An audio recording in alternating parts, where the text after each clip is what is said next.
잠시 후 행복한 아침에서는 국민의 공분을 산 사건을 들여다보는 분노 유발자들 준비되어 있고요. 네, 그리고 똘똘한 자산 관리 방법, 뭐니 이어집니다. 저희는 광고 후에 돌아올게요.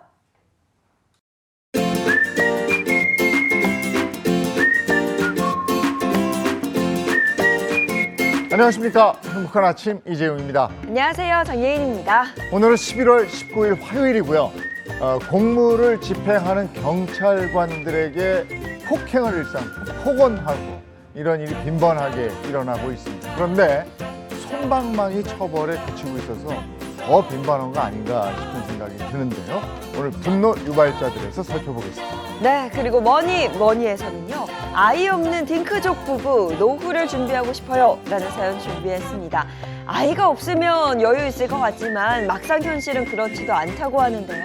과연 소장님께서 어떤 솔루션을 주실지 오늘도 많은 기대 부탁드립니다. 자, 화요일의 행복한 아침 본격적으로 시작할게요.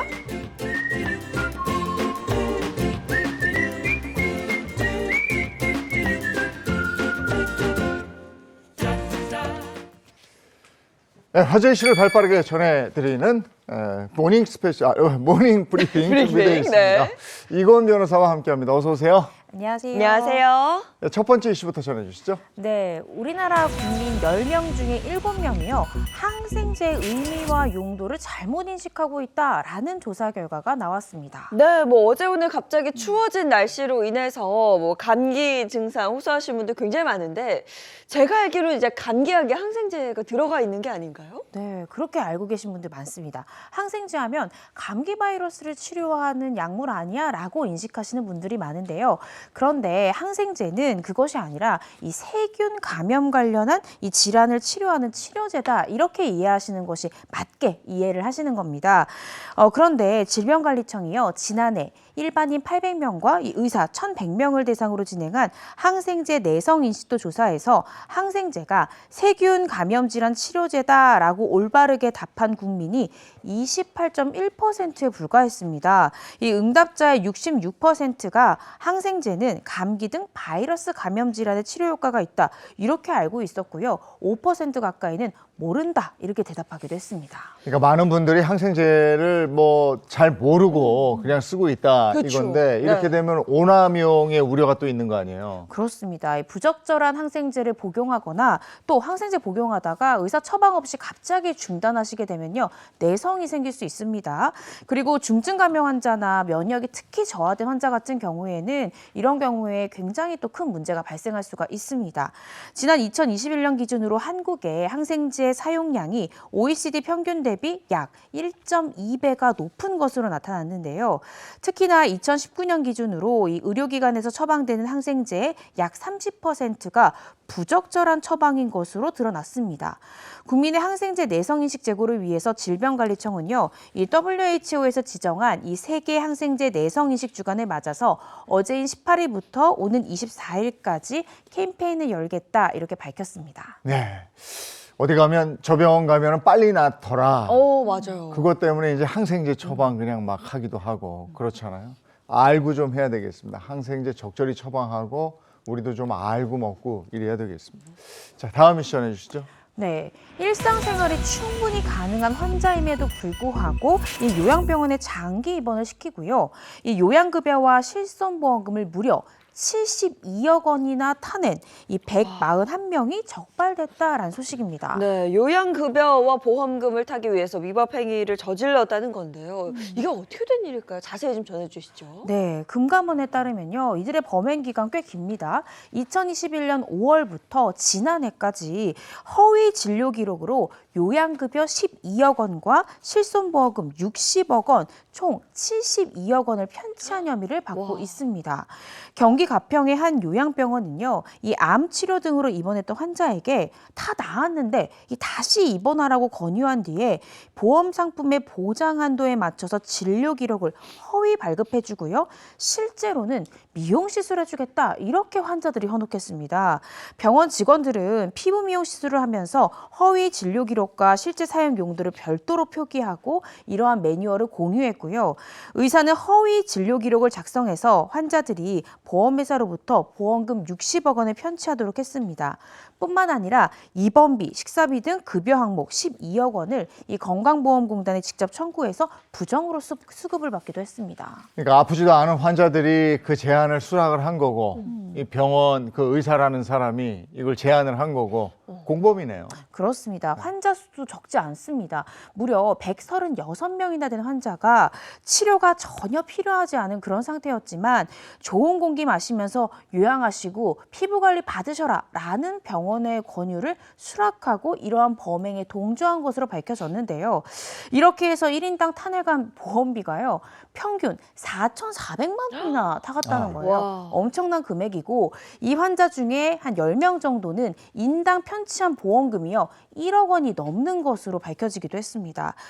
금감원은 보험 사기를 주도한 병원도 나쁘지만 사실은 병원에 이러한 제안을 수락하고 한 환자들도 실제로 재판까지 넘겨지고 형사처벌되는 사례가 많기 때문에 환자들도 유의해야 된다. 이런 보험 사기에 연루되지 않아야 된다라고 강조하기도 했습니다. 이게 명백한 금융 범죄고 사기 행위입니다. 그리고 많은 사람들의 보험료가 또 올라가는 거 아닙니까? 네. 맞습니다. 이런 거 진짜 엄하게 다스려야 돼요.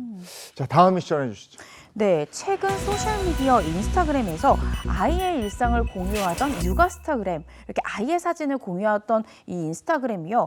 갑자기 하루 만에 비활성화되는 현상들이 늘고 있어서 부모님들이 불안해하고 있다는 소식입니다. 네, 뭐 요즘 SNS를 통해서 이 육아하는 또 아이의 모습을 담은 일상 공개하시는 분들 굉장히 많은데요. 갑자기 계정이 사라진다뇨? 정확한 원인은요, 아직 뭐 나오고 있지는 않은데 일각에서는 지난해 인스타그램에서 이 AI, 인공지능을 이용해서 연령을 확인하는 도구가 도입이 됐습니다. 그런데 이 AI가 사실은 부모가 운영하는 계정인데 사진은 아이 사진이 있다 보니까 14세 미만의 자가 운영하는 인스타그램으로 오인해서 임의로 비활성화시키는 것이 아니냐라는 추측들이 나오고 있습니다. 왜냐하면 이 현재 인스타그램 같은 경우에는 이 정책상 14세 이상 이용자만 가입할 수 있기 때문인데요. 이 소식을 접한 많은 부모님들 갑자기 우리 아이 계정 사라지는 거 아니야? 라면서 불안감을 호소하고 있습니다. 그러면 계정을 삭제당하지 않으려면 어떻게 해야 됩니까? 인스타그램 측에서는요, 일단 만 14세 미만의 아이를 대표하는 계정 같은 경우에는 부모님이나 또 다른 사람이 관리하는 계정을 분명히 밝혀야 된다라고 알리고 있습니다. 현재 여러 온라인 커뮤니티에서도 여러 가지 팁들이 공유가 되고 있는데요. 그중에 몇 가지 소개를 해드리면 이 프로필 사진을 설정을 하잖아요. 이 설정 자체를 부모, 본인 사진이나 가족 사진으로 설정해두는 방법도 공유가 되고 있고요. 또 이 아이디에 키즈나 베이비라는 단어를 쓰지 않는 것이 좋다. 이런 여러 가지의 조언들이 공유되고 있습니다. 그게 다 소중한 추억인데 네. 갑자기 사라져 버리면 당황스럽죠. 정말 어떡합니까? 예. 아이고. 자, 다음 미션 해주시죠. 네, 초콜릿의 원료죠. 이 카카오의 가격이 1년 동안 계속해서 고공행진을 이어오고 있어서요.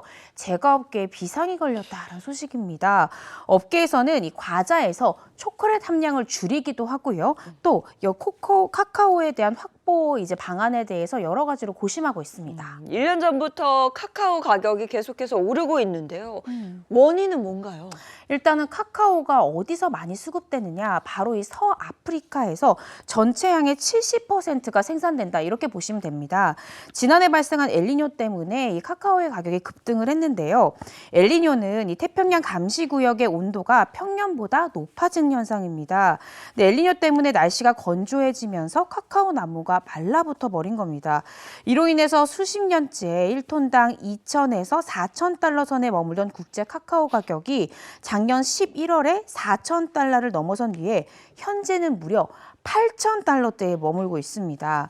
근데 카카오 나무를 다시 키우려면 무려 7년의 세월이 걸린다고 합니다. 그래서 이 초코플레이션 현상 단시간 내에 해결되기는 조금 어렵지 않나 전문가들이 예측하고 있습니다. 상황이 이렇다 보니까 초코 과자를 생산하는 국내 업체도 비상이 걸린 거네요. 그렇습니다. 대표적으로 오리온 같은 경우에도요. 이 매주 현지 법인과 화상회의를 하면서 원자재 공급 관련 이슈를 보고받고 있다, 이렇게 밝혔고요. 이 롯데 웰푸드 같은 경우에도 지난달에 이 롯데그룹 회장이 직접 아프리카 가나를 방문해서 카카오의 수급 현황을 점검하기도 했습니다. 뿐만 아니라 미국에 있는 관련 업계도요. 초콜릿을 다른 원료로 대체하는 방안, 여러 가지 고육지책을 강구하고 있는 그런 상황입니다. 군대 때 저 초코 과자 정말 우리 군인들의 건강 간식이 최고였죠. 뭐. 네. 지금까지 이고은 변호사와 함께했습니다. 고맙습니다. 고맙습니다. 네, 오늘도 날이 굉장히 춥다고 합니다. 날씨부터 알아보겠습니다. 마지연 기상캐스터 나와주세요. 네, 상암동에 나와 있습니다. 어제보단 아니지만 오늘도 여전히 춥습니다. 밖에 오래 서 있다 보니 손이 시렵게 느껴지는데요. 출근길에도 주머니에 손을 넣은 시민들을 볼 수 있었습니다. 현재 대부분 지역이 영도 안팎을 보이고 있습니다. 서울의 현재 기온 1.4도, 체감 온도는 영하 0.6도까지 떨어졌습니다. 네, 현재 곳곳으로 영하권을 보이고 있는데요. 이 때문에 서리가 내리고 물이 열 수 있습니다. 농작물 피해 없도록 관리 잘해주시기 바랍니다. 낮 기온은 어제보다 올라 대부분 한 자릿수를 벗어나겠습니다. 서울의 한낮 기온 10도 예상되고요. 광주와 대구는 13도까지 오르겠습니다. 오늘과 내일은 제주도에 비가 내립니다. 양은 5mm 정도로 많지는 않겠는데요. 목요일은 중부지방 곳곳에도 비가 내릴 전망입니다. 내일 아침에도 2도에 그치며 추위가 이어지겠고요. 낮 기온은 조금 올라서 12도가 예상됩니다. 그래도 여전히 추우니까요. 당분간은 따뜻하게 입고 다니시기 바랍니다. 날씨였습니다.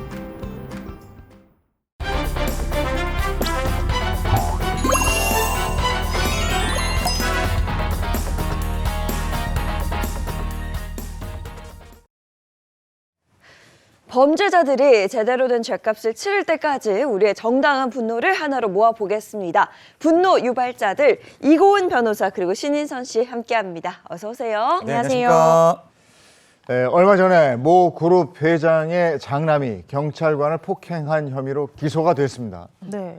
재판을 받았죠. 네. 그런데 벌금형 그냥 나왔다는 거죠. 벌금 내고. 네. 재벌한테 벌금이 얼마가 나왔을까? 뭐 얼마 안 나왔겠죠. 그렇습니다. 이 모 그룹 말씀하신 네. 모 그룹 이 재벌 그룹의 이 장남 A 씨가 경찰관을 한 명이 아니라요 무려 2명이나 폭행한 혐의로 지난 9월 불구속 상태로 재판에 넘겨졌습니다. A 씨는 지난 6월입니다. 이 서울 용산구에 있는 한 아파트 단지에서 상의를 벗은 채로 술에 취해가지고 경비원이랑 말다툼을 벌이는 중에 난동을 막 피우니까 경찰에 112에 신고가 된 거예요. 그런데 이 출동한 경찰관의 팔뚝을 수차례 때리고요. 심지어 주먹을 경찰관 머리에 휘두른 그런 혐의를 받고 있습니다. 근데 난동을 피운 게 너무 심각해서요. 네. 이 호송차로 이송되는 과정 중에도 막 머리로 경찰관을 막 들이받고 이런 행동까지 보였다고 합니다. 근데 경찰을 폭행하고 머리를 이렇게 들이받았는데 벌금형을 받은 건가? 이거 공무집행방해 아닙니까? 공무집행 방해죠. 경찰관의 정당한 공무의 집행을 방해를 했는데 법정형 자체가 그렇게 높지가 않습니다. 일반 공무집행 방해죄 같은 경우에는 5년 이하의 징역 또는 1,000만 원 이하의 벌금형에 처해지도록 되어 있고요. 특수 공무집행 방해라고 해서 여러 명이 막 위세를 막 부리거나 아니면 위험한 물건을 휴대해가지고 공무원의 집행을 방해하고 또 공무원이 상해를 입은 경우에 그때도 3년 이상의 징역형에 처해지도록 규제가 되어 있습니다. 그런데 실제로는 뭐 피고인이 초범이다, 뭐 경찰한테 가서 사과를 했다, 갖은 명목으로 사실은 집행유예 이하의 솜방망이 처벌에 그치는 경우가 많아서 사실은 많은 비판이 나오고 있습니다. 이게 미국 같은 데서 일했다가는 그렇죠. 총 맞습니다. 예. 상상도 못할 일이죠. 예. 자, 경찰관들이 폭행당하고 모욕당하고 이런 일들이 계속해서 잇따르고 있으며 공권력을 강화해야 된다 이런 소리는 전에부터 나왔는데 아직 그게 안 되고 있는데 오늘 분노 유발자들 주제 바로 공개하겠습니다. 네, 오늘의 분노 유발자 주제입니다. 매 맞는 경찰, 멍드는 공권력입니다. 이런 사건들의 공통점이 있습니다. 나 술 먹었어. 나 술에 취해 있었어. 뭐 또 이렇게 합니다. 술을 무기로 내세워서 무죄를 주장하는 사례 이런 네. 것들이 또 있어요. 또 있습니다. 제가 먼저 소개해 드릴게요. 술에 취했다는 것을 주장하며 자신은 죄가 없다고 주장한 사건입니다. 2017년 12월에 청주의 한 빌라에서 남성이 술에 취해 난동을 부리고 있다는 신고가 접수됐는데요. 관할 지구대 경찰관들이 출동해서 보니 난동을 피우는 사람은 20대 대학생 A씨였습니다. 후배 2명과 함께 소주 8병을 마신 A씨. 이 후배와 언쟁을 부리며 난동을 피웠는데요. 현장에 출동한 경찰관들이 제지하고 또 차에 태우려 하자 경찰의 얼굴을 주먹으로 때렸고 폭행당한 경찰관은 쓰고 있던 안경이 땅에 떨어지기도 했습니다. 네, 뭐 누구나 다 알고 있는 사실인데 안경 쓴 사람 얼굴 때리면 크게 잘못될 수 있는 상황이니까 바로 잡아가야 되는 현행범 아닙니까? 맞습니다. 당연히 현장에서 체포가 됐죠. 이렇게 난동을 피우니까요. 술에 취해서 경찰을 폭행한 이 대학생 A씨 같은 경우에 법정에 섰습니다. 그런데 쉽게 혐의가 인정될 것 같았는데 이 재판 생각보다 굉장히 팽팽했어요. 이 재판의 쟁점은 이 대학생 A씨가 과연 공무집행 방해죄를 했느냐 안 했느냐, 고의가 있었느냐 없었느냐를 두고 굉장히 팽팽하게 대립되게 됩니다. 만약에 공무집행 방해죄가 아니라 이 단순 폭행죄가 성립하는 경우에 형량이 굉장히 낮아져요. 2년 이하의 징역 또는 500만 원 이하의 벌금형에 처해지고요. 내가 만약에 경찰관의 공무집행을 방해했다라는 죄가 인정되면 5년 이하의 징역 또는 1,000만 원 이하의 벌금형, 엄청 법정형 자체가 높아지는 거죠. 그런데 이 공무집행 방해죄 성립 여부를 두고 법정에서 치열한 공방이 벌어졌습니다. 민원 받고 출동한 경찰을 때렸으면 당연히 공무집행 공무집행 방해 방해죠. 아닙니까? 이게 단순 폭행이 아니잖아요. 그런데 이 대학생 A씨가 아까 친구랑 소주 8병을 마셔가지고 인사불성 상태였다고 했잖아요. 대학생 A씨가 뭐라고 주장했냐. 제가 너무 술에 많이 취해서요. 경찰관이고 부모고 누구고 아무도 제가 못 알아봤어요. 저 인사불성이었습니다. 이렇게 주장을 한 거예요. 만약에 정말로 이 피고인이 상대방이 경찰관인 것도 인식을 못하고 폭행했다. 이런 공무집행 방해죄가 성립하지 않을 수가 있습니다. 그 이유가 공무집행 방해죄가 성립하려면 2가지의 고의가 인정돼야 됩니다. 첫 번째는 내가 막 폭행 협박을 휘두르는 상대가 경찰관이다. 이걸 명백히 인식을 해야 되고요. 그 경찰관이 정당한 공무집행하는 거를 내가 폭행 또는 협박으로 방해를 하고 있다라는 2가지에 대한 인식이 반드시 필요합니다. 아니 그러면 피해자는 당연히 나 술 취해서 몰랐다. 그렇죠. 경찰관인지 몰랐다. 이렇게 얘기하겠죠. 그렇습니다. 그 대학생 A씨가 이 허점 요 부분을 이용을 해서 계속해서 아유 제가요 술에 만취해가지고요 제가 그렇게 괴롭힌 대상이 경찰관인 걸 몰랐습니다라고 법정에서 일관되게 진술했습니다. A씨가 이렇게 주장을 했는데 1심 재판부에서는 A씨의 말이 맞다. 무죄 이렇게 판단을 내렸어요. 설마 했는데 불길하다 했는데 무죄네요. 안경이 땅에 떨어질 정도로 얼굴을 이렇게 때렸는데 무죄라니요. 그러니까요. 그런데 정말 아이러니한 게 무죄 판결이 났던 굉장히 핵심적인 진술들, 증거 중에 하나가 피해 경찰관의 진술이 있었습니다. 이 피해 경찰관이 어떻게 진술했냐면은 신고를 받고 내가 출동을 했더니 대학생 A씨가 옷을 벗고 누워있더라. 가래침을 뱉고 욕을 하고 심지어는 현장에 교수가 찾아왔는데 교수도 알아보지 못할 정도로 인사불성이었다라고 피해 경찰관이 진술했는데 이게 무죄 핵심 증거로 설치가 됐습니다. 아이고. 인사불성이었다는 말이 그러니까 경찰관의 진술이 네. 오히려 그 가해자에게 유리하게 피의자에게 그렇죠. 유리하게 네, 네. 작용이 됐어요.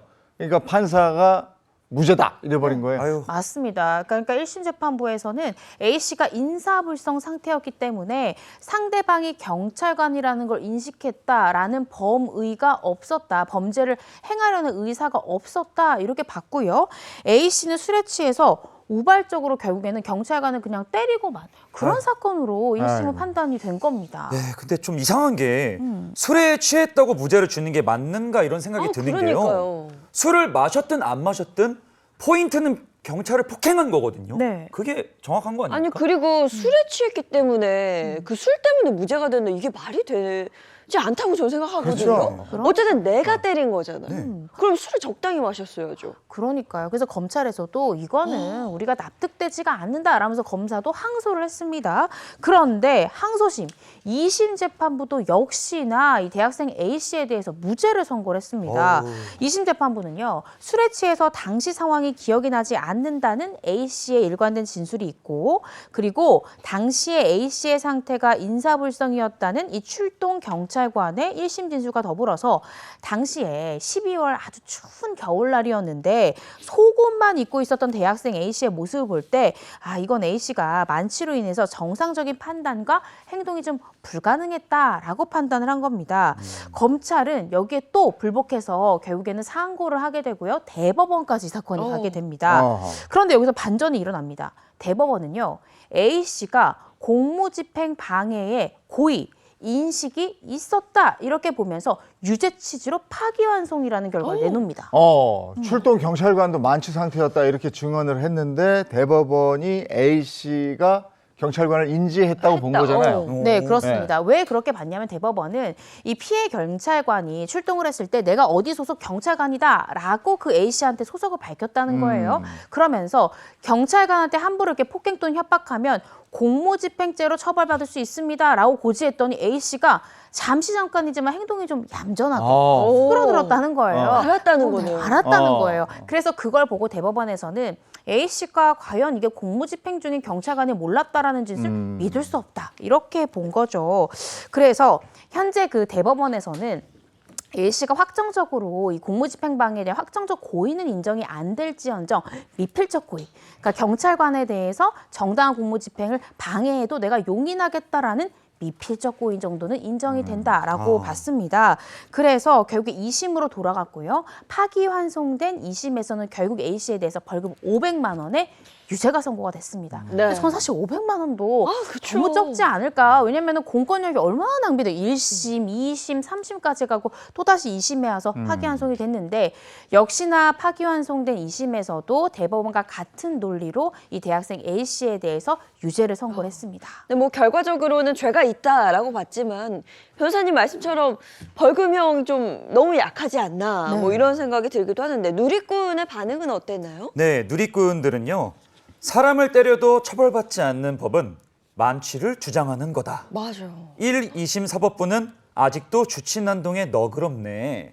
술 먹고 범죄 저지르면 감형, 술 먹고 운전하면 가중처벌. 무슨 기준이냐라는 의견을 남겨주셨어요. 그러니까 본인이 만취 상태에서 누군지 뭐 부모도 못 모르고. 알아보는 그런 상황이었다. 개가 됐다 이거 아니에요. 네. 그러니까 개도 이렇게는 안 하는데 그러면 이런 사람 개우리에 며칠 좀 가둬놓으면 정신 차릴 수 있게. 이게 법이 그렇진 않지만 네. 심정적으로는 그렇습니다. 심정적으로. 저는 법원에서요. 네. 아마 피고인이 한번 술에 취해서 법정에서 난동 피우면 네. 판사님들도 생각이 좀 달라지지 아, 않을까. 그렇죠. 이게 현장에서 겪어보질 않아서 아. 법대에선 판사님들이 이거에 대한 공감이 좀 부족한 게 아닌가 그럴 생각이 수도 듭니다. 있어요. 네. 네. 이렇게 솜방망이 처벌하면 이런 사람들은 뭘 잘못했는지를 모르고 술 먹으면 또 그런답니다. 네. 예, 이런 건 좀 강력하게 처벌을 해야 되겠다 싶고 또 있어요. 예, 술 취한 남성이 코로나19 환자 행세를 하면서 경찰관에게 침 뱉고 폭행하고 이런 일이 있었습니다. 네, 이것도 정말 황당한 일입니다. 코로나19가 심각했던 2020년에 발생한 일인데요. 서울 노원구 노상에서 술에 취해서 상의를 벗고 분리수거 쓰레기통 안을 뒤지는 남성이 행패를 부린다. 이런 신고 전화가 들어갔는데요. 이 남성은 출동한 경찰관에게 니네가 기다리라며 라며 반말을 했고요. 경찰관들의 가슴을 밀치고 명치를 팔꿈치로 때렸습니다. 공무집행 방해 현행범으로 체포하려 하자 누운 자세에서 경찰관의 얼굴을 두 차례 발로 차기도 했습니다. 뿐만 아니라 지구대로 연행되는 과정에서 이 순찰차 안에서 나 코로나 환자야 이렇게 이야기를 하면서 경찰관들에게 수차례 침을 뱉은 것으로 파악됐습니다. 아, 이거 정말 못할 짓이네요. 이거 정말 일벌백계 해야 되는 거 아닙니까? 또 이거를 뭐 인사불성이었다고 또 이렇게 둘러댈 건가요? 그러니까 지금 뭐 니네 뭐 욕설하고 반말하고 했잖아요. 이 남성의 나이가요. 20살밖에 안 된 대학생이었는데 이 경찰관 나이 지긋한 경찰관은 침을 뱉고 욕설을 하고 정말 말이 되지가 않습니다. 그런데 이 대학생 20살짜리 남성에게 판결이 어떻게 났냐? 징역 8개월에 집행유예 2년이 선고가 됐습니다. 재판부에서는 이렇게 봤어요. 공무집행 방해 정도가 가볍지는 않고 또 피해 경찰관이 이 학생에 대해서 용서를 해주지 않았다라는 점은 죄질이 불량하지만 이 범행 당시에 피고인이 만 18세 소년이었기 때문에 우리가 선처를 좀 해준다라고 양형의 이유를 밝혔어요. 그런데 나 코로나 환자야 라면서 침을 뱉지를 않나. 20살짜리 청년이 경찰관 얼굴을 발로 차질 않나. 이러한 심각한 이 폭력 행위를 했는데도 실형을 면했다. 저는 이 판결을 정말 어떻게 받아들여야 되나 싶습니다. 이거 참 질이 안 좋은데 말이죠. 근데 지금 20살 청년이 이랬다는 거 아니에요. 뭐 완전히 뭐 이 친구도 개네. 정말. 그렇죠. 네. 또 술 취했다고 이렇게 하는 거 아니죠. 게다가 저 13살 소년이 경찰에 욕설과 발차기를 했다는 거예요. 네, 지난해 작년 충남 천안에서 발생한 일입니다. 함께 보시죠. 네, 택시 요금을 내지 않아서 경찰에 잡혀온 앳된 모습의 학생입니다. 13살 소년인데요. 경찰관에게 지금 보시는 것처럼 수갑을 풀어달라는 행패를 부립니다.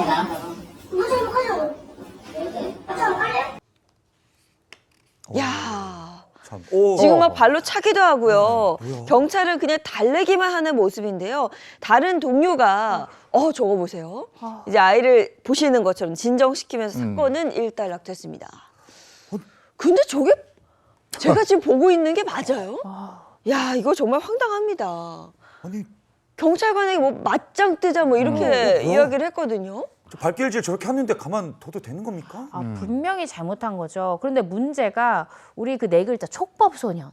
이 아이가 13세였기 때문에 촉법소년이었거든요. 그래서 형사처벌도 받지 않고 간단한 보호처분만으로 이 사건이 종결이 됐습니다.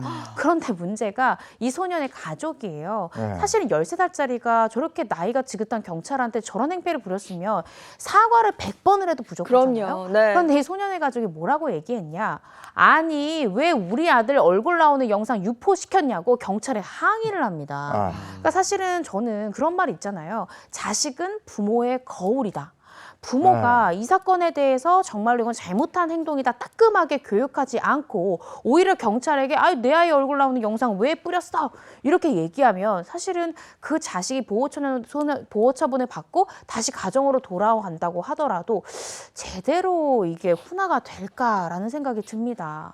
아이고 저게 때려도 침을 뱉어도 적절하게 대응을 못하는 경찰관. 근데 경찰관이 밀치기라도 하면 아이고 경찰관이 사람 잡네 이러고 또 불어누워요. 그리고 뭐 고소를 하겠다 막 이러니까 경찰관들이 이 업무 중에 위축될 수밖에 없어요. 네. 그런 일들이 또 있어요. 그 작년에 있었던 일인데 술집에서 행패 부리던 여성이에요. 근데 남성 경찰관이 출동을 합니다. 그 여성을 완전히 제압을 못해요. 또 여성의 경우에는 그렇죠. 네. 남성 경찰관이 어딜 만지면 또 만졌다고 난리를 떠니까 네. 이걸 제대로 못했을 것 같은데 영상으로 한번 보시죠. 자, 나이트에서 손님끼리 싸운다는 신고를 받고 경찰이 보시는 것에 출동을 합니다. 건물에서 한 여성을 데리고 나오는데요. 그런데 만취한 여성은 경찰차에 타지 않으려고 몸부림을 칩니다. 이 여성은 함께 술을 마시던 남성에게 유리잔을 던지는 등 소란을 피웠는데 체포 뒤에는 경찰까지 폭행했습니다. 자신을 차에 태우려는 경찰의 눈을 발로 걷어찬 겁니다. 발로 눈을 걷어찼다고요? 와, 이거 심각한데. 수갑을 채우든지 아니면 좀 빨리 제압을 해서 경찰서로 데려갔어야죠. 그런데 이 대상자가 여성이었잖아요. 네. 근데 연행을 시키려는 이 경찰이 남자 경찰관이었던 거예요. 그런데 이 사람이 여성이다 보니까 또 괜히 막 세게 연행하거나 제압했을 경우에 당신 내 가슴 만진 거냐, 그러니까. 어디 만진 거냐, 이 성추행범으로 네. 신고가 될까 봐 제대로 제압도 못하는 그런 경우가 있습니다. 실제로 저도 사건을 하다 보면 저렇게 안 타려고 그러면 순찰차 태우려면 끌 수밖에 없잖아요. 팔을 끄는 과정 중에 내 가슴을 스쳤네, 어디를 만졌네, 아이고, 이렇게 정말. 주장을 하면서 경찰을 강제추행범으로 신고하는 사례도 적지가 않습니다. 그래서 실무에서는 어떻게 하냐면 이 여성 같은 경우에는 여경이 담당하고 남성 같은 경우에는 남자 경찰, 이 동성 분업이 일어나고 있다고 합니다. 네, 방금 말씀 주신 것처럼 뭐 이래서 안 되고 저래서 안 되고 말들이 워낙 많다 보니까 이제는 이렇게 동성 분업이 이루어지고 있는 것 같습니다. 또 이런 상황을 이용해서 청소년들까지도 무대뽀로 경찰들에게 맞섰다고 하는데요. 영상을 보면서 이야기를 좀 나눠보겠습니다. 자, 밤늦게 미성년자가 술을 마시고 있다는 신고가 경찰에 들어왔습니다. 출동했는데요. 아이들은 모두 8명이었고 영상을 보시면 술집 안에서 한 아이가 경찰관과 몸싸움을 하고 나오죠. 그러더니 갑자기 경찰의 허리를 잡고 넘어뜨립니다. 곧이어 일행이 함께 나와 싸움에 가담했는데 이 아이들은 경찰관의 목을 조르는가 하면 얼굴에 주먹을 휘두르고 다리를 잡아 넘어뜨리기도 했습니다.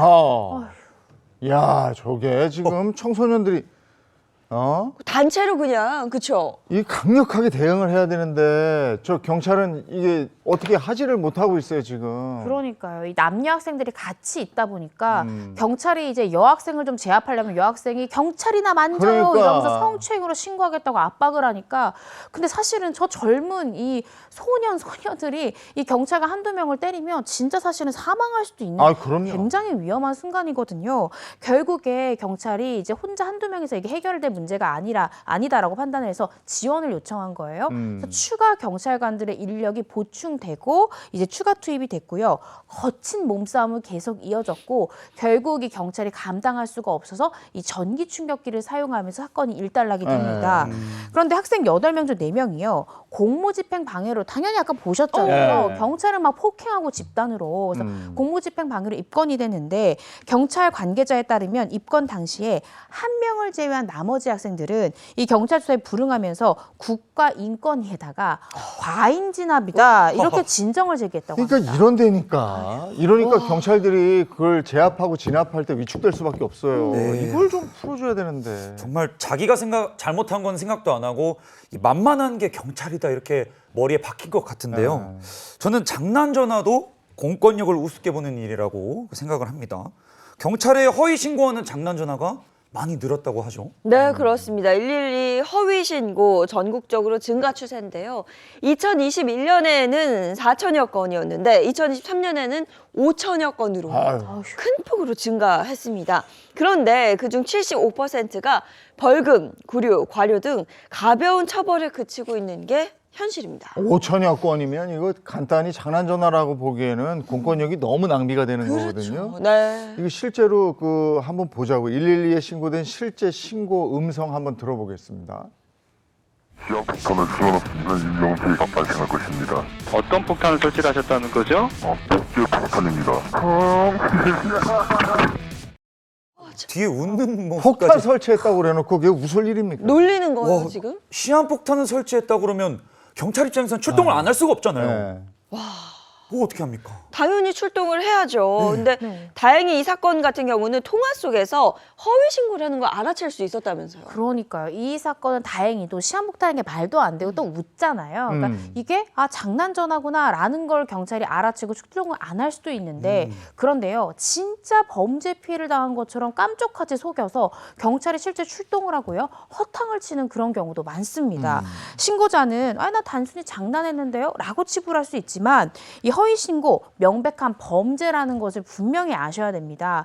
본인이 장난 전화를 했다라고 하더라도 사실은 인력이 낭비되죠. 또 그 순간 진짜 도움이 필요한 사람이 전화를 했을 때 통화 중이거나 연결이 안 되면 이게 심각한 인명피해로까지 이어질 수 있거든요. 네, 실제로 경북 구미에서 사람을 죽인 것 같다며 112에 허위 신고를 한 50대가 붙잡혔습니다. 근데 이 허위 신고로 인해서 관할 지구대 순찰팀과 형사 등 경찰관 7명과 소방 인력이 출동하는 소동이 벌어졌습니다. 경찰 조사 결과 혐의자는 지난해에도 사람을 죽였다는 등 100회 이상 112에 상습적으로 허위 신고를 한 정황이 또 드러났습니다. 또 지난해 2월에는 경기 광명역을 11시에 폭파할 예정이라는 허위 글이 112 신고센터 홈페이지에 올라와서 경찰 등 133명이 출동했고요. 또 2022년 8월 경기 고양 일산 우체국에 폭발물 택배가 있다라는 거짓 신고가 접수돼 200여 명이 대피하기도 했습니다. 정말 우리 경찰관님들 너무 극한 직업이에요. 너무 힘드시겠다는 생각이 팍팍 드는데 미국의 경우에요. 911에 허위 장난 신고를 하면 징역 1에서 3년형 또는 25,000달러 약 한화 2,800만 원 이렇게 등의 해야 돼요. 벌금을 처하고 있다고 합니다. 우리나라도 좀 이런 처벌을 좀 강하게 했으면 좋겠어요. 그러니까 우리나라 같은 경우에도 지난 7월부터 112 처리에 관한 이 운영, 처리에 관한 법률이 시행이 됐습니다. 그런데 이렇게 112에 허위 신고하게 되면 처벌 수위가 어떻게 되냐? 500만 원 이하의 과태료 처분을 받게 되는 거예요. 근데 과태료 돈 내는 거니까 벌금이랑 똑같겠지 이렇게 생각하실 수 있는데 벌금은 우리가 소위 빨간 줄이다라고 하는 전과로 남는 거지만 과태료는 그렇지가 않습니다. 그렇다 보니까 500만 원의 과태료, 500만 원 또시 이하잖아요. 그것만으로 수단으로 진짜 112 허위 신고를 막을 수 있을까라는 생각이 들고요. 정말 미국처럼 이 형사 처벌 규정까지 넣는 것이 이런 허위 신고를 좀 막을 수 있는 방안이 아닐까 싶습니다. 이렇게 하니까 한 사람이 100번 막 이렇게 그렇죠. 예, 네. 장난이에요 이러고 나중에 걸리면 장난인데 뭘 그걸 가지고 그러세요. 이게 재밌지 않은 벌금을 매겨야죠. 이게 아니면 허위 신고로 출동을 하면은 그 출동된 예산 같은 게 있어요. 특히 119 같은 거 소방차 다 뜨고 네. 경찰차 뜨고 막 그러면 그 시간에 다른 강력범죄가 저질러지면 어떡하는 겁니까? 그렇습니다. 이거 엄하게 해야죠. 네, 그래서요, 이 형사 처벌이나 이런 것뿐만 아니라 요즘에는 이렇게 허위 신고해서 인력이 낭비되잖아요. 그러면 민사상 손해배상 청구까지도 이 대상자에게 하는 경우가 많아지고 맞아요. 있습니다. 이 실제로 경찰들의 인건비나 위자료 등을 계산해서 민사 사건으로 이 처리한 그런 사례가 있는데요. 이 스크린 경마장 입장을 저지당하자 이 홧김에 폭발물을 설치했다라고 허위 신고한 남성에게 법원이 손해를 배상하라라는 명령을 내렸습니다. 법원은요, 이 국가의 현장 출동 차량들의 유류비 11,613원을 지급하고 또 이 수색, 검거에 투입된 경찰관과 이 40명의 정신적 고통을 인정해서 위자료로 1인당 10만 원에서 30만 원을 지급하라라는 명령을 내렸습니다. 네, 2021년 공무집행 방해에 대한 법원의 판결 내역에 따르면요. 집행유예가 46%로 가장 많았고요. 벌금형이 31%, 실형은 18%에 그쳤다고 합니다. 가벼운 처벌이 주를 이루면서 공권력이 바로 서기가 어렵다, 이런 비판이 나오고 있는데 좀 강력하게 정말 미국처럼 처벌할 수는 없는 건가요? 사실상 이 형법상의 공무집행 방해죄 있다고 말씀을 드렸고 사실 이 형량 자체, 법정형 자체가 그렇게 낮다고는 볼 수는 없습니다. 그런데 실제로는 아까 말씀드렸듯이 집행유예 이하의 판결, 벌금형이든지 뭐 기소유예든지 집행유예든지 이렇게 실형을 면하는 솜방망이 처벌로 이어지는 것이 결국에는 이런 공무집행 사범들이 줄지 않는 하나의 원인이지 않을까 싶은데요. 그러니까 현장에서 대응할 때도 경찰들이 현장 상황에 따라 사실은 뭐 테이저건도 사용할 수 있고 네. 주먹이나 발을 이용해가지고 대응을 할 수 있긴 있어요. 그런데 실무에서는 경찰들이 이러한 진압을 할 수는 있지만 매뉴얼상 하지를 않고 있습니다. 네. 왜냐하면 과잉 진압 당했네, 또 너가 팔을 꺾어가지고 내 팔이 다쳤네 이러면서 막 경찰관을 상대로 민사 손해배상 청구하는 경우도 많거든요. 그렇다 보니까 경찰도 스스로를 지켜야 되잖아요. 왜냐하면 과잉 진압으로 될 경우에는 본인도 어떤 민사 손해배상 청구를 당할 수 있지만 또 징계를 받을 수도 있잖아요. 네. 그래서 일단은 흠씬 맞는 거예요. 맞고 나서 상황을 보고 대처해야만 내가 과잉 진압 논란에 휘말리지 않으니까 일단은 피해를 당하고서야 대응하는 그것이 바로 지금 현재 현실입니다. 아이고, 이게 저 바디캠 쓰잖아요. 지난 7월부터 바디캠 쓰죠. 네. 그 작년에도 쓰는 것 같았는데 어쨌든 이게 근데 의무사항은 아니라면서요. 네, 그렇습니다. 그동안 이 사생활 침해다, 또 영상 유출이다라는 문제로 지난 2022년부터는 지급이 중단이 됐습니다. 근데 이후에 바디캠을 이용을 하려면 경찰이 직접 구매를 해야 돼요. 그리고 개인적으로 장비 등록을 해야만 바디캠을 이용을 할 수가 있습니다. 하지만 사실은 이런 과잉 진압 논란, 또 여성을 또 잘못했다가 또 성추행으로 신고되고 이런 경우들이 늘잖아요. 그러니까 경찰관들의 공권력 행사가 소극적일 수밖에 없고, 그렇다고 하면 사실은 경찰 중에 누가 바디캠 영상을 외부에 유출할까 싶거든요. 네. 이런 부분들에 대해서 우리가 다시 한번 이 제도를 좀 고민해야 되는 것이 아닌가 싶고요. 또 공무집행 방해 사범에 대해서도 그 처벌 형량 자체가 좀 높아져야 되고 원칙적으로 좀 구속 이런 식으로 좀 엄정 대처해야 되는 게 아닌가 싶습니다. 네, 일단 뭐 처벌이 워낙 약하다 보니 공권력에 대한 국민 의식도 약하고 또 그만큼 경찰의 권위가 또 땅에 떨어지고 네. 현장에서 소극적으로 대응하고 이게 어떻게 보면 계속해서 반복되는 악순환이지 않나 싶습니다. 네, 맞아요. 다르게 생각하면 이 경찰관 분들도 누군가의 아버지이고 어머니이고 그럼요. 아들이고 네. 따님이실 텐데 이렇게 사명을 가지고 맡은 일을 하다가 모욕을 당하고 폭행을 당한다? 이러면 이거는 정말 있을 수 없는 일이라고 저는 생각을 합니다. 네, 그렇습니다. 실제로 이제 검찰에서도 이런 공무집행방해 사범에 대해서 엄정 대처하라라는 지시로 초범일지라도 공무집행방해했을 때 폭행을 쓴 경우에는 단순 벌금형이 아니라 구공판 처분, 즉 재판대에 서게 하는 구공판 처분을 내리는 것을 원칙으로 하고 있습니다. 근데 문제는 검찰에서 구공판으로 기소를 하더라도 재판부가 벌금형을 선고해버리면 사실은 아무 소용이 없는 거예요.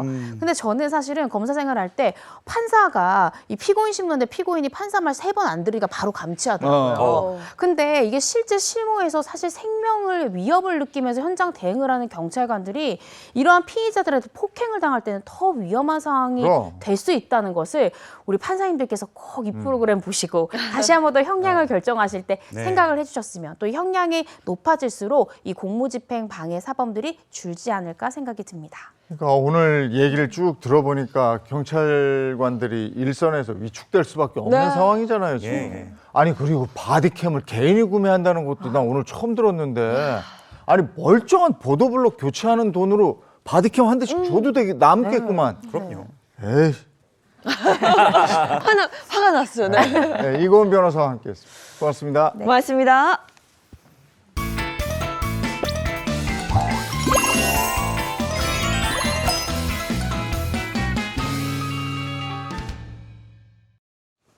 행복한 아침 함께하고 계신 지금 시각이 8시 11분을 향해 가고 있습니다. 자, 이번에는 다양한 돈에 대한 궁금증을 풀어보는 시간입니다. 머니 시간이에요. 네, 오늘은 또 어떤 사연을 만나볼지 기대되는데요. 자, 오늘 고민은요. 자녀 없는 딩크족 부부, 노후 준비하고 싶어요. 라는 사연입니다. 네, 요즘 우스갯소리로 이런 말이 있어요. 자녀가 노후 대비의 걸림돌이다. 예전에는 보험이다 이랬는데 걸림돌이다. 근데 걸림돌이란 말은 너무 아픈데요. 네, 걸림돌이에요. 네, 오늘 뭐 노후 준비, 오늘 저 사연 주신 분들은 두 분이 사시는 거예요, 그러니까? 네. 네. 두 분이 사는 거죠. 자녀 없는 그러네. 딩크족 부부니까요. 오히려 심플하지 않을까 싶은데 김현우 소장과 얘기 나눠보도록 하죠. 어서 오세요. 네, 안녕하세요. 네, 안녕하세요. 반갑습니다. 근데 방금 걸림돌이란 말을 듣는 순간 네. 갑자기 제목이 턱 제가 좀 턱 걸림돌이. 왜 걸림돌이라고 생각하시는 아니 거예요? 저는 행복한 아침 아이돌인데 맞아요. 갑자기 걸림돌이 돼가지고 그렇게 따지면 우리 모두 지구상에 있는 모든 인류가 걸림돌 아니겠습니까? 부모님의 어여쁜 걸림돌 아이돌로 해주세요. 예, 어여쁜 아이돌. 사실 뭐 걸림돌이라는 게 이 표현하자면 그런 것 같고 네. 이 뻔뻔한 자식 정도가 이제 부모 노후의 걸림돌이다 이렇게 정리를 하죠. 예전에 우리가 캥거루족 아들에 대해서도 이런 한번 다뤄본 적이 있었잖아요. 자녀들 뒤치다꺼리 하느라 이제 당신들의 노후 대비는 못하고 이런 상황들이 많아지면서 이런 말이 나온 것 같습니다. 네, 근데 오늘 사연은 자녀가 없다라고 하셨잖아요. 네. 근데 제가 생각하기에 자녀가 없으면 뭐 결혼할 때 뭐 다 그런 건 아니지만 집 안 사줘도 되죠. 그렇죠. 생활비 덜 들죠. 좋아. 뭐 좋은 점 많을 것 같은데 노후 자금 관련해서는 모으기가 더 편할 것 같은데요? 근데 이제 생각해보면 더 나이가 들었을 때, 네. 거동이 좀 불편해지거나 이랬을 때 기댈 사람이 없을 것 같은 그렇죠. 네. 막연한 불안감 같은 것도 있을 것 같은데, 그래서 그런 부분까지도 한번 얘기를 해볼까요? 네. 언제는 걸림돌이었다가 언제는 또 아들한테 기대고 싶기도 하고 네. 이 정말 이 적당하다는 그 의미, 적당하다는 단어의 그 아들이 되는 게 어려워요. 그렇죠. 사실 그 적당한 아들이 최고인 것 같은데 아무래도 뭐 은퇴를 앞두고 불안감을 호소하는 분들이 많습니다. 이제 은퇴 후에 얼마만큼의 자금이 필요할지도 모르겠고 또 어느 정도 준비가 필요한지도 알 수가 없다 보니까 이런 불안감을 느끼시는 것 같아요. 네. 그런데 요즘 이 딩크족 부부들이 점점 더 늘고 있다고 합니다. 맞벌이 부부 중 의도적으로 자녀를 두지 않은 부부를 딩크족이라고 이야기를 하는데요. 25세에서 39세 청년층 기혼 가구 중 27.1%가 자녀가 없는 것으로 나타났고요. 맞벌이 부부 사이에서는 이 비율이 더 높아서 36.3%에 달한다고 합니다. 근데 소장님, 왜 이 딩크족 부부들이 점점 더 늘어날까요? 글쎄요, 이 맞벌이 부부 사이에서 비율이 더 높다라는 거 보면 아무래도 경제적인 부분이 영향을 많이 미칠 것 같은데, 이 자녀를 양육하지 않음으로써 이 부부 간의 어떤 이 관계에 좀 더 많은 시간과 그 비용을 투자할 수 있다라는 장점이 있을 것 같아요. 뭐 자녀한테 들어갈 자금을 그만큼 이 부부 사이에서 다양한 뭐 투자나 뭐 저축도 할 수 있고 여가를 활용할 수 있다, 이런 장점 때문인 것 같은데, 이 반대로는 노후에 도움을 줄 가족이 사실 부부밖에는 없다는 게 이 불안함으로 작용하기도 합니다. 하지만 뭐 막연한 불안감보다는 목표를 가지고 잘 준비를 하시면 큰 문제는 없을 것으로 보입니다. 네. 자, 그렇다면 이분들에게 어떤 도움을 드릴 수 있을지 좀 자세하게 내용을 들여다보도록 하겠습니다. 결혼 17년 차 맞벌이 부부입니다. 저희는 아직 아이가 없어요. 아니, 앞으로도 없을 예정입니다. 각자 생활을 존중하면서 우리 부부만의 삶을 살자고 약속하고 즐기면서 살고 있지요. 요즘 들어 가끔 현타가 오는 일이 자주 생겨요. 인선 씨, 골프 가나 봐. 아, 어디 뭐 여행 가시나 봐요? 우리 꼬맹이들이 캠핑 노래를 불러서 주말에도 쉬지 못하고 또 이렇게 끌려 나왔네요. 저 꼬맹이들, 아유 힘드시겠네요. 아이 뭐 이런 게 다 사는 재미 아니겠어. 심심할 틈이 없어. 그나저나 둘만 이렇게 놀러 다니는 것도 이제 좀 지겹지 않아? 아유 지겹긴요. 저희도 이게 사는 재미입니다. 참. 아이고 저 안 늦었어. 늦둥이라도 하나 낳아봐. 나중에 더 나이 들면은 그거 서럽다. 아유, 그럴 거였으면 진작에 나왔었죠. 저희는 괜찮습니다. 아유 그래도 자식 커가는 거 보는 그 기쁨이란 게 있어요. 우리 아들이 나중에 커서 돈 벌면 아빠 집도 사주고 차도 사주고 그러겠대. 아이고 이놈이 이거 참. 아니 뭐 집도 차도 뭐 내 돈으로 사면 되지요 뭐. 아 여보 뭐해? 그냥 얼른 타. 알았어. 아니 뭐 캠핑이나 뭐 잘 다녀오시오. 뭘 그런 얘기를 듣고 있어? 자기가 키워줄 것도 아니면서. 아이 한 귀로 듣고 그냥 흘려. 뭐 그렇게 다 대답을 해. 알았어, 그러고 있어. 근데 나 있잖아. 오늘 의상이 영 마음에 안 드네. 자기야 나 그 골프웨어 신상 나왔던데 그거 하나 살까 봐. 아니 지금도 예쁜데 뭘 또 사? 그냥 입어 그거. 아니 이번에 그 손예진 그 광고하는 거 그거 이쁘더만 나 그거 하나 사고 아니, 싶은데. 손예진 당연히 이쁘지, 연예인인데 무슨 소리 하는 거야? 나 들었어 다 들었어. 아이고 그래 뭐 우리가 모은 돈도 있으니까 사 뭐. 근데 그 옷장에 빈자리나 있으려나 모르겠네. 아니 뭐야 제대로 얘기해. 말해 좀 뼈가 있네. 오늘 자기 왜 그래? 저도 제가 왜 이러는지 모르겠습니다. 이렇게 즐기고만 살아도 될까? 갑자기 불안한 마음이 들더라고요. 벌써 50대에 접어들어 앞으로 늙어갈 일만 남았는데 언제까지 이렇게 즐기며 살 수 있을지. 노후 대비라고는 달랑 국민연금 하나뿐인데 이제부터라도 체계적인 노후 대비를 해야 되지 않을까? 걱정이에요. 야 근데 이게 꼭 당사자는 가만히 있는데 주변에서 맞아요. 이 입김이 너무 늦지 않았는데 하나 나와봐 뭐 이런 이야기 하거든요. 사실 그 딩크족 그 딩크 부부들의 삶은 스스로 결정한 거잖아요. 맞습니다. 옆에서 뭐라 말할 수가 없는데 그렇게들 말씀을 하시더라고요. 그러니까 이게 삶이 다른 거지 틀린 건 아닌데. 그렇죠. 네. 뭐 이게 주관대로 가는 거죠. 뭐 어떻게 하겠습니까? 지금 50이 넘으셨다는데, 50에 접어드셨다는데 아이를 지금 낳기는 좀 그렇고. 이게 쉽지 않아요. 네. 글쎄 노후 계획 잘 세우셔서 나중에 무자식이 상팔자 소리 듣게 플랜 짜셔야죠. 네. 그렇죠. 제가 방금 연기를 하면서 좀 걱정인 게 이분들이 노는 게 재밌다고 이렇게 하셨잖아요. 네. 근데 너무 재미있게 노는 바람에 모아둔 재산이 있을까? 왜냐면은 노후 자금이 국민연금 외로는 또 준비한 게 없다고 하셨으니까 이게 딩크족을 가장한 약간 욜로족 느낌이 아닐까? 걱정이 좀 돼요. 맞습니다. 이제 아무래도 딩크족의 가장 큰 장점은 이 자녀 양육에 필요한 비용, 요게 들지 않으니까 그만큼 자산을 잘 모을 수 있다라는 점이 장점인데요. 단점은 뭐냐? 그 여유를 다른 곳에 쓰기 쉽다는 겁니다. 아무래도 자녀가 있으면 뭐 여행을 간다거나 취미 생활을 즐긴다거나 이런 게 굉장히 제한되잖아요. 뭐 집에만 엄마가 육아 때문에 붙어 있어야 되기도 하고요. 근데 자녀가 없으니까 그만큼 여유 시간도 많아지고 그래서 그 여유 자금을 더 잘 쓸 수가 있다는 거죠. 현재로는 재정적으로 조금 여유가 있는 것처럼 보이더라도 나중에 노후에는 추가적인 어려움이 따를 수 있는데요. 앞서 말씀해 주신 것처럼 자녀가 있을 때는 아무래도 자녀들한테 그 노후에 지원을 좀 받는다거나 아니면 뭐 간접적으로 어떤 도움을 받을 수도 있겠죠. 그런데 딩크족은 이게 불가능합니다. 네. 특히 뭐 노후에 예상하지 못한 의료비라든가 아니면 돌봄 상황이 발생을 했을 때 이 기대할 수 있는 가족들이 딱 부부밖에 없으니까 더욱더 철저한 준비가 필요하고요. 경제적 문제뿐만 아니라 신체적 그리고 정신적으로도 장기간으로 좀 대비를 하는 게 중요하다고 보입니다. 아무래도 자녀를 둔 부모와는 다른 관점에서 노후를 준비해야 된다 이런 말씀이신가요? 네, 그렇습니다. 지금 이 부부의 현재 경제 사정이 어떤지 조금 더 보면서 이야기를 나눠보겠습니다. 보여주시죠. 자, 부부 합산 월 소득이 750만 원인데 월 지출액이 628만 원입니다. 청약 통장 20만 원, 그리고 고정비가 168만 원 들어가고요. 세부 내용 좀 보시면 통신비 15만 원, 관리비 25만 원, 대출이자 20만 원, 보험에 45만 원, 차량 할부금 40만 원, 국민연금 23만 원 들어가고 있습니다. 또 변동비가 420만 원인데요.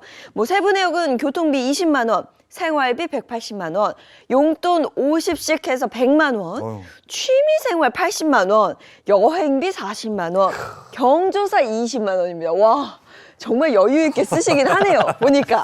소득이 적지 않은데 지출도 또 만만치가 않습니다. 네. 저축이라는 게 청약 통장에 20만 원 붙는 게 다인데 하여간 멋지게 사셨어요. 부럽네요. 예. 네. 이 마지막에 근데 취미생활비와 여행비가 따로 돼 있어요. 네. 취미생활 여행 포함될 수도 있는데 어쨌든 120만 원이나 들어가고 있는데 이거 역시 변동비 이것도 근데 사실 다음 달에 120만 원보다 더 나갈 수도 있는 거잖아요. 그렇죠, 그렇죠.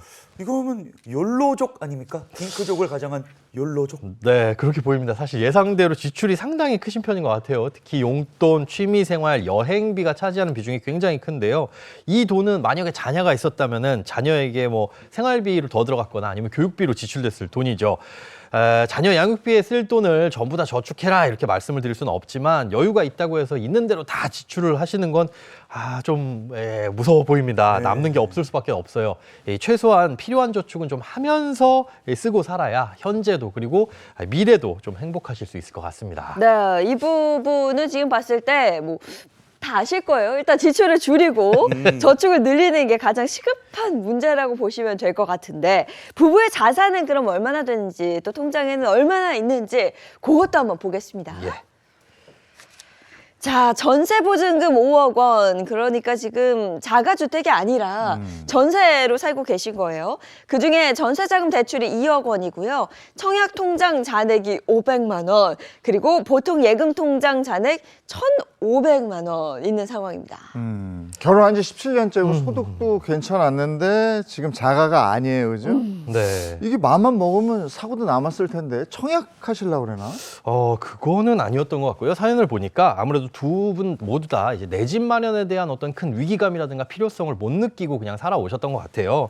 이제 적당한 주택에서 전세로 지내다 보니까 뭐 거주 안정성은 확보가 됐다라고 생각을 하신 것 같고 그러면서 생기는 여유로 이제 골프라든가 뭐 여행이라든가 이런 취미생활 즐기면서 사시는 중이었던 거죠. 정말 이 프로그램 하면은 네. 세상엔 정말 다양한 분들이 살고 있구나.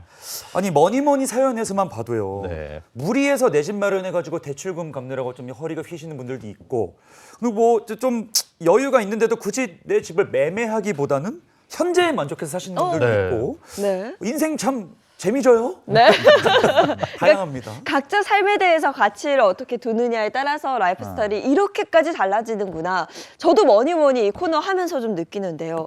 근데 이제 문제는 이 사연 속의 남편분이 슬금슬금 불안해하고 있다는 게 네. 이게 또 포인트입니다. 왜냐면 나이는 들어가지. 모아둔 돈은 기댈 없지. 때는 없지.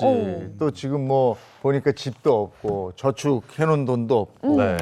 불안해질 수밖에 없죠. 근데 나중에 이제 둘이 잘 가다가 네. 누가 하나 아프기로 또 하면 아니면 둘 다 아픈 거 어떡하냐고. 맞아요. 그러니까요. 근데 이분들 정말로 노후 준비가 전무한 상황인가요?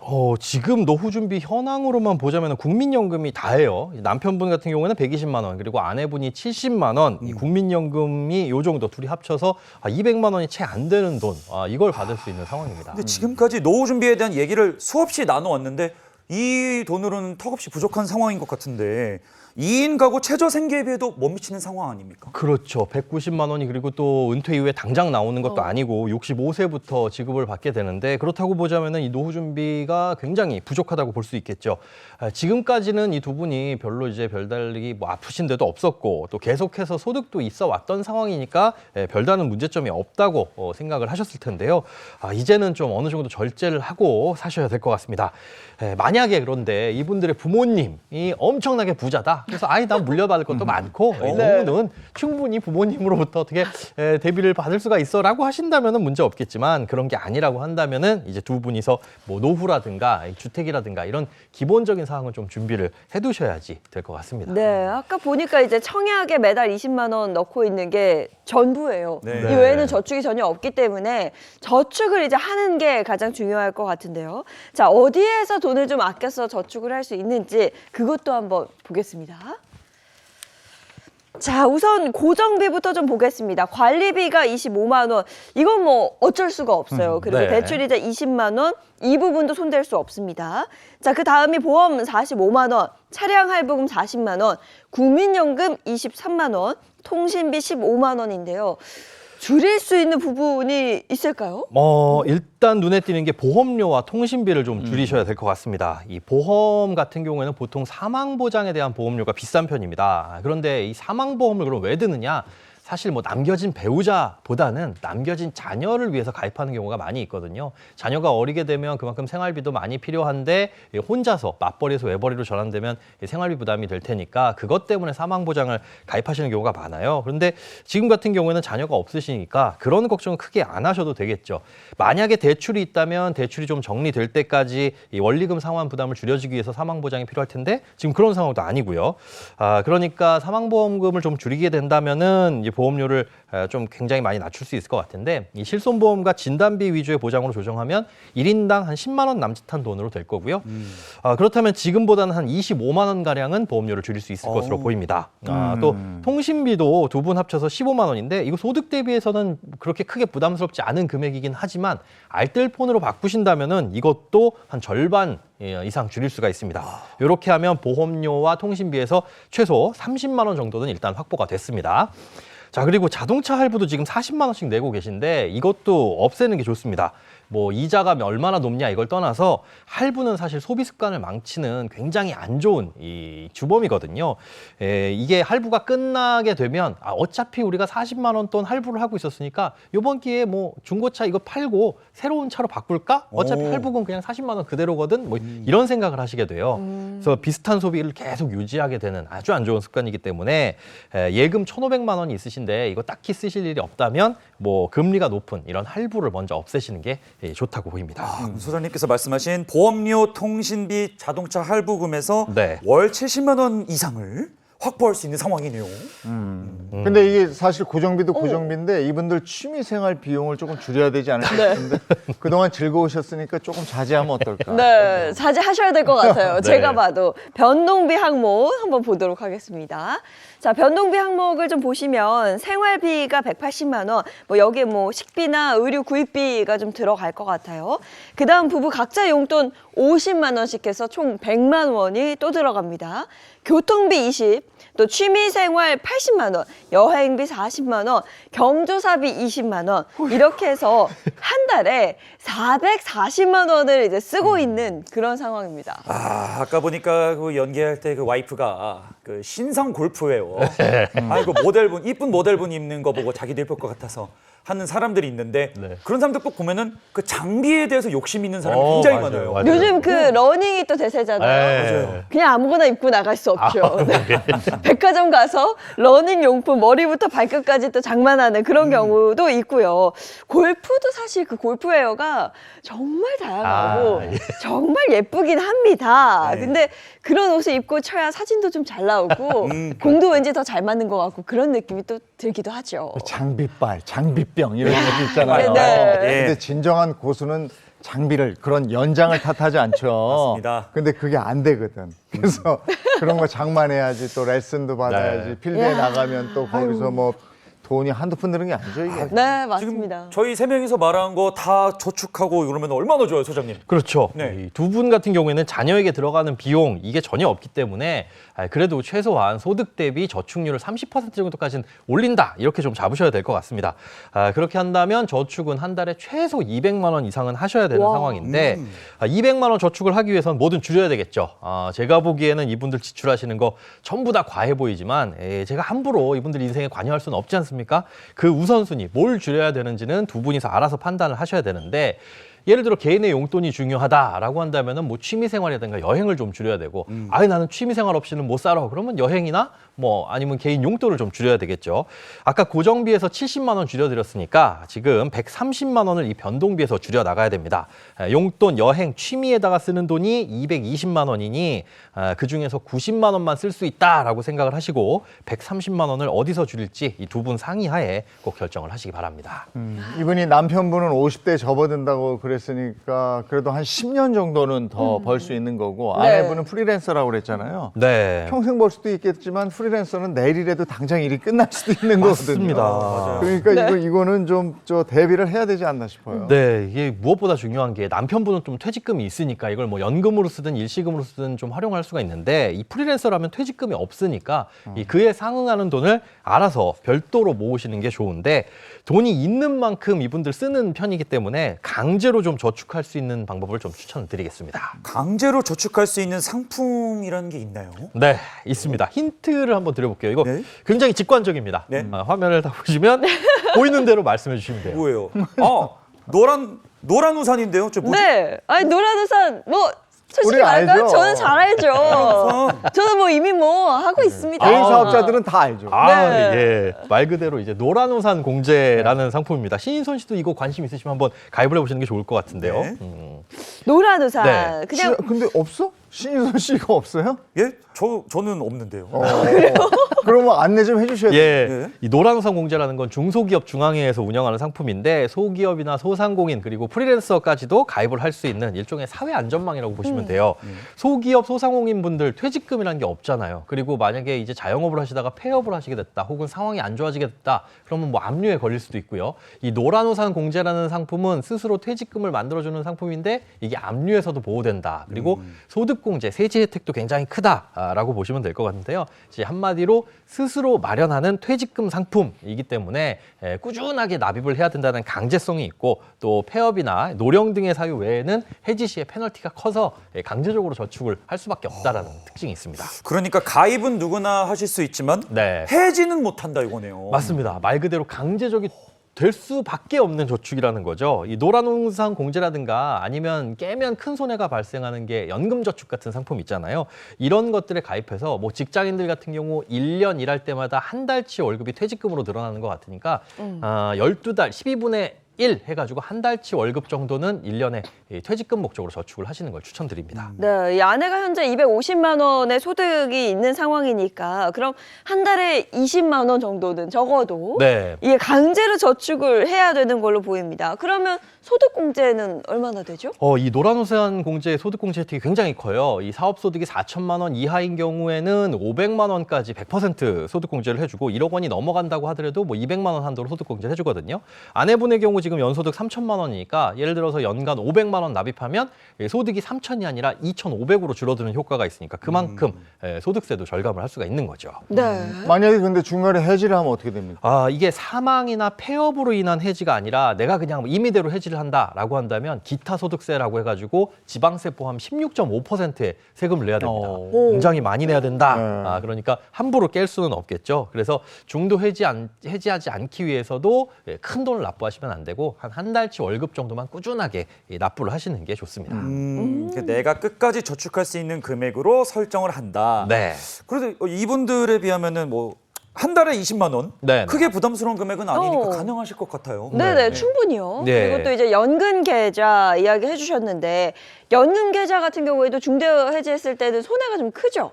네, 그렇습니다. 연간 900만 원까지 세액공제가 가능하지만 이거 잘 이용하면 그래서 뭐 13월에 보너스, 종합소득세도 많이 줄일 수 있습니다. 그런데 연금저축은 반드시 10년에 걸쳐서 연금으로만 받아야 되거든요.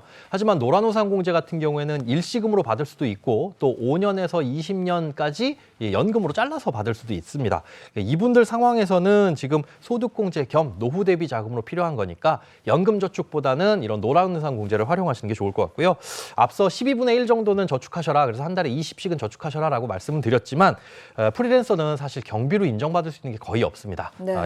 이런 점을 감안하면 그냥 소득공제 최대 금액을 맞춰서 연간 500만 원 정도씩은 납부를 하시는 게 좋을 것 같고요. 그렇게 되면 아낄 수 있는 세금은 80만 원이 넘게 됩니다. 오. 절세 혜택을 이용해서 연간 500만 원, 그러니까 한 달에 42만 원 정도 노란 우산 공제에 가입해라. 이런 얘기고요. 네. 자, 이렇게 뭐 지출도 줄였고 아내 퇴직금을 셀프로 마련할 수 있는 방법까지 알아봤습니다. 근데 제가 마음에 하나 걸리는 부분이 있다면 네. 이분들이 아직까지 자가주택 마련이 안 돼 있는 그런 상황이거든요.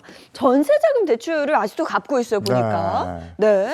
지금 전셋집이 5억 원인데 그중에서 2억 원이 전세자금 대출이고 월 20만 원씩 상환하고 있다. 네. 부채를 상환하고 내 집 마련을 하는 게 좋지 않을까 싶은데요. 네, 일단은 이 전세 보증금 같은 경우에는 뭐 속된 말로 깔고 앉아 있는 돈이죠. 이자도 불어나지 않고 물가가 상승하게 된다면 그만큼 가치가 떨어지는 돈인데 전세금을 그럼 갚아야 되느냐라고 봤을 때 이자가 비싸면은 뭐 월세로 가는 게 맞을 거고 이자가 비싸지 않다면 굳이 갚을 이유는 없을 것 같습니다. 근데 보니까 지금 한 달 이자가 20만 원이거든요. 그러면 금리는 1.2%로 계산이 되는데 저렴해요. 굉장히 저렴한 거죠. 그럼 굳이 이걸 갚아서 깔고 앉아 있느니 차라리 이 돈으로 적금을 붓는 게 나을 거라고 보입니다. 전세자금 대출은 갚지 않는다는 건 진리가 되는 건가요? 네, 이분들 같은 경우에 맞는데 또 특히나 두 분이 이제 노후에 대해서 지금 걱정을 하고 계시는 상황이잖아요. 근데 주택도 우리가 지난 시간에도 많이 알아봤다시피 뭐 주택연금이나 이런 걸 활용해가지고 노후 자금으로 쓸 수도 있습니다. 네, 무엇보다도 이제 은퇴 이후에 주거 안정성을 위해서라도 주택 매수는 언젠가는 하셔야 될 것 같은데요. 이분들 같은 경우에는 이제 자녀가 없으니까 딱히 뭐 학군이라든가 이런 걸 또 신경 쓰실 필요가 없습니다. 이게 그러네요. 어떻게 보면 장점이죠. 네. 이런 장점을 살려서 원하시는 곳에 자가를 구입하시면 될 것 같고요. 매매를 하실 경우에는 기존 이 전세자금 대출 이 보증금 빼가지고 2억 원을 상환을 하시고 나머지 그 3억 원을 활용을 할 수가 있을 것 같습니다. 그러면 지금 전셋집에 현재 3억 원이 들어가 있으니까 이 돈을 네. 빼서 대출을 조금 더 보태서 집을 매매해라 이런 얘기죠. 그렇습니다. 두 분 소득 감안하면 지금 한 6억 원에서 7억 원 정도의 주택 매수하는 데는 전혀 무리가 없습니다. 이제 어차피 저축액 늘려야 되니까 뭐 저축이라고 생각하고 원리금 상환하시면 되거든요. 앞서 최소한 200만 원씩은 저축하셔라라고 말씀드렸고 그중에 40만 원은 뭐 노란우산 공제 통해 가지고 연금으로 이제 대비를 하라고 말씀을 드렸는데요. 그럼 160만 원 정도를 저축을 해야 되는 돈이 남죠. 160만 원 정도의 원리금을 상환한다라고 계산했을 때 대략 3억 5천만 원 정도 대출을 받으면은 160만 원 정도 원리금 상환액이 나오거든요. 그러니까 이분들 전세 보증금 3억 원에다가 이 대출 3억에서 3억 5천 합치면은 한 6억 5천 정도 요 정도의 금액으로 주택을 구입하면은 딱 알맞을 것으로 보입니다. 그러니까 기타 비용을 생각하면 6억 원 정도의 주택이 최선이다 이렇게 보면 되겠네요. 네, 그렇습니다. 이제 뭔가 아기가 딱딱 맞아 떨어지는 것 같아요. 나중에 정 어려울 이 주택으로 연금을 이렇게 받으셔도 되는 거잖아요. 그렇습니다. 주택연금도 활용할 수 있고 또 이제 사실 다른 가족들이 없다 보니까 노후에 뭐 아프다거나 이러면은 도움을 받기가 힘들잖아요. 그런 것들은 이제 보험으로 충당을 한다 생각하시고 건강 관리만 잘 하시면 될 것 같습니다. 네. 근데 사실 예전에는 그 자식을 낳고 자식이 성장하고 돈 네. 벌고 내가 늙고 하면 그 자식이 내 보험이 돼준다 이렇게 생각하는 측면도 있었는데 네. 지금은 절대로 그런 거 기대해서는 안 되죠. 절대로, 네. 네. 그리고 이 딩크족 두 분이 그동안 즐겁게 사셨으니까 네. 지금 50 요 기점으로 해서 돈을 좀 모으셔야 될 것 같고요. 네. 일단은 집이 없으시니까 주거 안정적인 측면에서도 집을 좀 장만하시는 게 좋겠다 네. 이런 생각이 듭니다. 네. 자, 솔루션 결과 제가 빠르게 한번 짚어드릴게요. 보여주세요. 자, 지출을 확 줄여야 됩니다. 꼭 필요한 보험만 가입해서 25만 원 확보하고요. 차량 할부는 예금 자산으로 일시불 상환할 것. 자, 그러면 월 40만 원의 여유가 생기죠. 통신비 역시 알뜰폰으로 바꿔서 절약하면 고정비에서 70만 원의 여유가 생기고요. 부부 상의하에 용돈이나 뭐 취미생활, 문화생활 130만 원을 다 해서 아끼셔야 합니다. 이렇게 해서 총 200만 원 절약해서 노후를 위해 쓰겠다. 이렇게 하면 되는 거죠. 네, 그리고 노후를 위해서 주택을 매매하는 걸 추천하셨으니까 전세자금 대출은 상환을 하시고 아낀 200만 원으로 프리랜서인 아내 앞으로 노란우산 공제에 40만 원 가입하시고요. 주택 마련을 위해서 추가 대출을 받으시면 6억 원가량의 주택을 구입하시고 대출금을 상환하는데 무리가 없을 것으로 보입니다. 야. 이상 솔루션이었습니다. 깔끔합니다. 네. 예, 오늘 도움 말씀 고맙습니다. 네, 고맙습니다. 네, 오늘 날씨 이어서 알아보겠습니다. 마지원 기상캐스터 나와주세요. 네, 상암동입니다. 오늘 아침도 찬바람에 몸이 움츠러듭니다. 얼마 전까지는 반팔을 입는 분들도 있었는데요. 이제는 패딩 점퍼를 적지 않게 찾아볼 수 있습니다. 네, 현재 한파특보는 모두 해제된 상태입니다. 그래도 여전히 영도 안팎, 또 영하권을 보이는 곳도 있는데요. 현재 서울은 1.3도, 체감기온은 영하 0.8도를 보이고 있습니다. 오늘 대부분 지역에 서리가 내리고 물이 얼 수 있습니다. 이 때문에 농작물 피해도 발생할 수 있으니까요. 농사 짓는 분들은 사전 대비를 잘해주시기 바랍니다. 한낮에는 대부분 10도 안팎을 보이겠습니다. 서울의 낮 기온 10도로 어제보다 조금 오르겠고요. 광주와 대구는 13도가 예상됩니다. 네, 오늘 전국 하늘은 대체로 맑겠습니다. 다만 제주는 내일까지 약한 기압골이 지나겠고요. 목요일에는 중부 곳곳에도 비가 조금 오겠습니다. 내일 아침까지는 날이 많이 춥겠습니다. 감기 걸리지 않도록 따뜻한 겨울 외투로 보온 잘해주시고요. 특히 노약자분들은 방한용품도 챙기면 더 좋습니다. 지금까지 날씨였습니다. 예년에 비하면 늦게 추워진 거거든요. 네. 근데 이 추위가 갑자기 오니까 다들 그냥 한겨울 옷 아니 입었더라고요. 워낙 따뜻했다 갑자기 또 추워져서 적응이 좀 안 돼요. 네. 오늘도 두툼한 겨울 패딩 챙겨 입으시는 게 좋겠습니다. 감기 걸리지 않도록 조심하시고요. 저희는 내일 아침 7시 30분에 돌아올게요. 행복한 아침, 행복한 하루 되십시오. 고맙습니다. 고맙습니다.